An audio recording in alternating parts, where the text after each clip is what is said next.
கன்னியம்மா எல்லாம் கன்னியம்மா வருது. ஒவ்வொரு ஊர்லயும் ஒவ்வொரு அவதாரம் கொடுக்குற யாரு? கன்னியம்மா இல்ல, நிச்சயமாவா மாரியாத்தாளா எல்லாமே சரித்திரம் படிச்சுக்கிறாங்க. ஏன்னா என் தாய் குலதெய்வம், குலதெய்வம் கன்னியம்மா.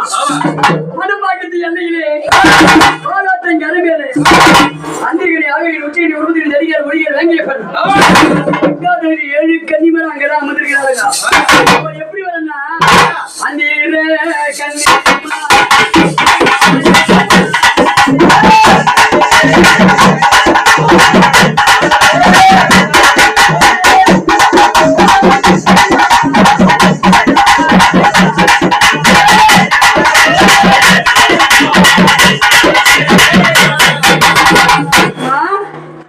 சந்தோஷமா என் தாய் வந்துக்கிறேன்.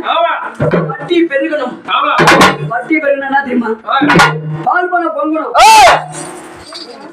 கட்டிய மாதிரி 100 வருஷத்துக்கு கொஞ்சம் வருஷமா நினைக்கணும். சண்டை சச்சனை கூடாது. வீட்டுல ஏவல் சொல்லி இருக்கக்கூடாது.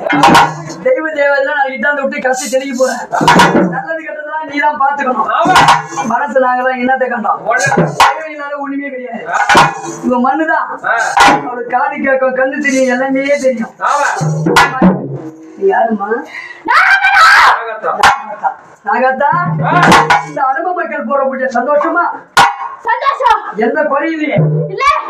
ஆட்டுக்கு மாட்டுக்கு பிள்ளைகள் இந்த 40 இந்த வீட்டுக்கு மட்டும் 40 கிராமத்துக்கும் நெல் பயிருக்கும், செனகத்திற்கும், பச்சை பயிருக்கும், பச்சை பயிரும், பூசணிக்காயும், புடலங்காயும் எல்லா தானியத்துக்கும் ஒரு உதவி கொடுத்தோம். யாரு? எங்க அம்மா நாகத்தா. ஐயர் கோவில் சம்மதமா? நாளைக்கு தினத்துல கெங்கைகள் ஆயிடுச்சு வரும்போது, பூளைகள் ஆயிடுச்சு வரும்போது குலதெய்வ கன்னியம்மா பூளைகள் ஆயிடுச்சு வந்து விடியா அப்படியே ஏன்னா இடச்சுன்றது அப்படியே புரியுமா? அப்படியே வெளியே போக வெளியே போய் இப்பதான் போடுங்க. நான் அங்க எதுவும் வேண்டாம், மற்ற பேர் வெளியே போறேன். புரியாம நீங்க தான் முதல்ல வந்து பொல்லாத பிள்ளையா இருந்தால பெற்ற தாய் புத்திகளை சொல்ல வேண்டும். ஏய்பத்த பிள்ளையானாலும் நான் பத்த பிள்ளை போல் பிரியமா பார்க்க வேண்டும். உண்மனு கல்வியில் இருக்கும் போது கதறி நாய்போரும் காதில் விழவில்லையா? வன்மங்கள் என் மீது ஏனுமா விடுவதில்லை. ஒரு நாள் சும்மா உன்ன அழகான இவரு வாங்கிடும். ஊர்காக கிராமத்தில் செல்லியம்மா மறுபடியும் அக்கறை 7 பேரும் சமமாகுது.